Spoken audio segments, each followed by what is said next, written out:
friends, and welcome back to my channel. My name is Courtney Diamond. So another option that you have for continuing to sing after high school is to minor in vocal performance. This is actually what I chose to do, and I think it's an excellent option if you're super passionate about performing. So what we're going to be talking about today is what goes into receiving a vocal performance minor and the difference between that and a full-on vocal performance major. And if you want more info on majoring in vocal performance, I already covered the pros and cons in 2 separate videos that I went ahead and linked in the description. So check those out if you need more info on that. But in this video, I want to talk about what goes into a vocal performance minor. So let's hop right in. Let's start with the general difference between major and minor. And no, I'm not talking about keys, although as I was Googling stuff for this video, it kept coming up with major key versus minor key. I thought it was so silly. Anyway, let's go. So a major is a group of classes designed to kickstart your career after you graduate. And you typically have to choose between a Bachelor's of Arts or a Bachelor's of Science. BFAs, or Bachelor's of Arts degrees, tend to focus on arts and humanities and languages and things like that. And then a Bachelor's of Science typically only focuses on math and science.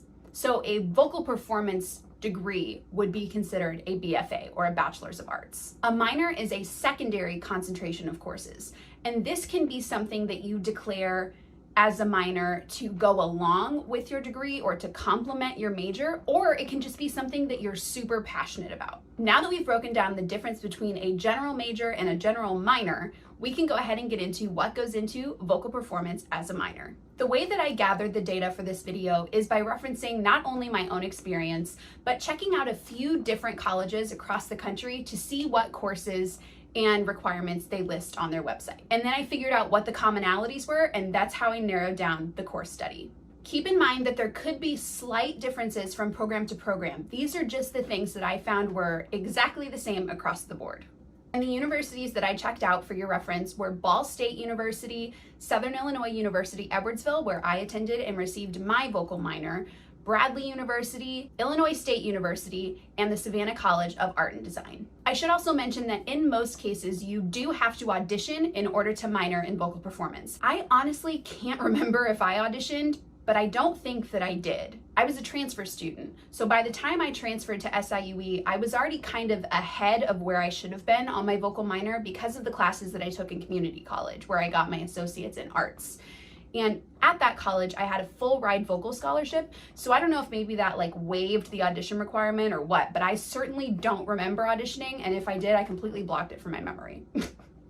According to my research from the different schools I listed above, here are some courses that you may have to take in order to minor in vocal performance. The first course is Foundations of Music or Music Theory. You guys already know how I feel about theory, but I'll just reiterate.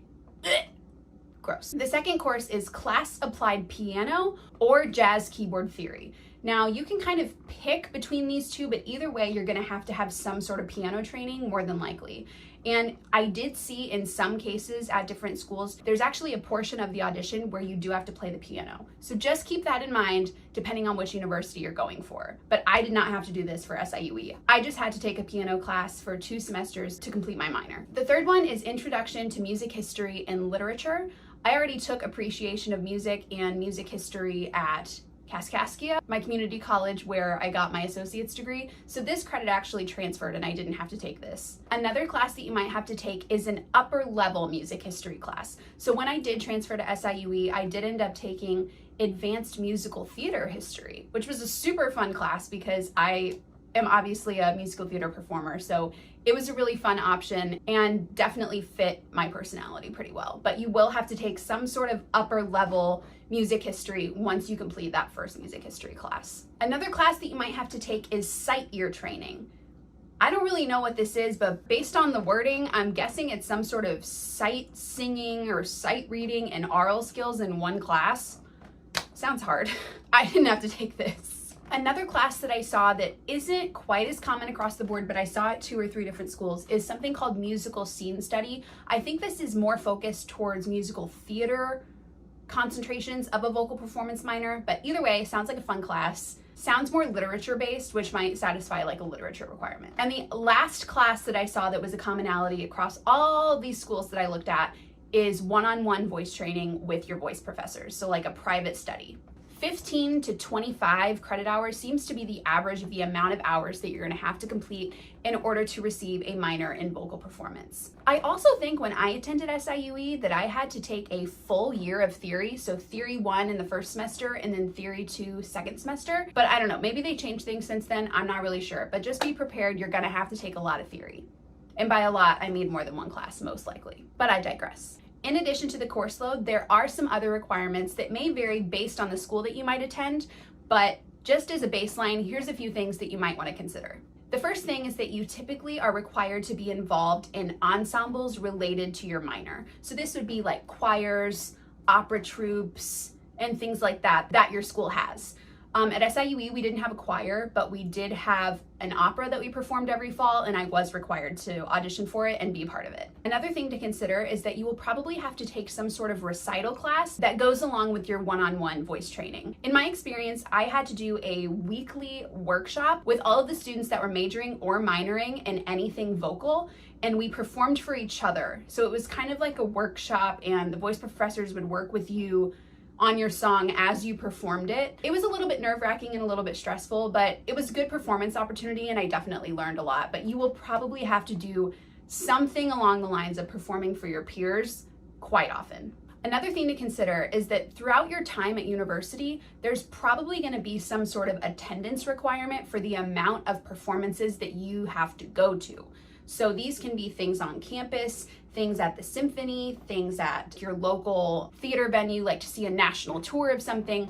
All of these things I think would count. I know that they did when I was in school, and you'll have a minimum of like maybe 10 to 20 per year or per semester that you have to attend, and then you'll have to bring in like programs or maybe even write an essay about what you saw in order to receive the credit for it. So keep in mind that you are going to have to attend a lot of things. Now that we've discussed the course load and the additional requirements that you may have to complete in order to receive a vocal performance minor, I just want to touch on a few things that make a vocal performance minor different from a vocal performance major. You can think of these as the top 3 takeaways from this video. Number 1, the way that I like to think about a vocal music minor is that it's just like a vocal performance major, except instead of your whole life, brain, and soul being sucked into all of these music classes, they're just sprinkled into your schedule. So as you study for your actual major, for instance, my TV radio major, I had like 1 or 2 music classes per semester that I had to take in order to satisfy my minor requirements.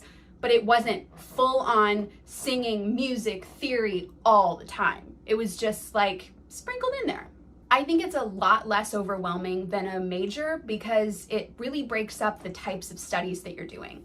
You're not spending so much time on, an entire semester of theory and oral skills and voice lessons and all kinds of music classes. You're able to take like a few classes that go into your minor, and then your main course load is for your major. So it kind of breaks up which sides of your brain are working at once, which is really good for me personally. And it might be good for you too. I think burnout is less likely.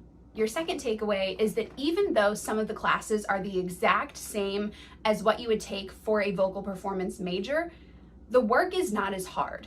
Now, don't get me wrong, your classes are still going to be hard. The theory, the piano classes, all of the things that I took in the year-ish that I dedicated to my minor were very difficult, but they stopped before they got to like a super advanced level. I can't even imagine having to become more advanced in theory and piano and all of those kinds of things past like the second level. Like if I had to keep doing that for 2 more years, I would go nuts, and it's really hard after that. So even though the work is hard, it kind of stops because you satisfy your requirements for your minor way before you would satisfy your requirements for a major.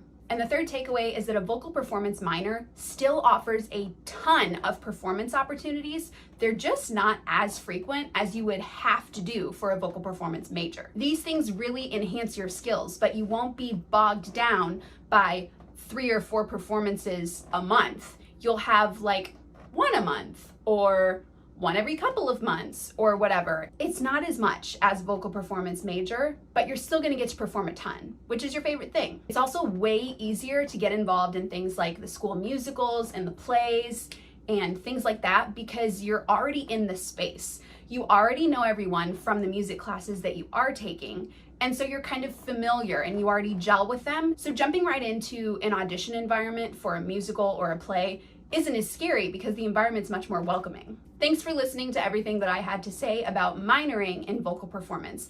I hope that the information that I gave you makes it way easier for you to decide if this is the right option for you. I do offer lessons, and if that is something that you are interested in starting, go ahead and send an email to the email below and I will schedule a consultation with you. I will see you next time.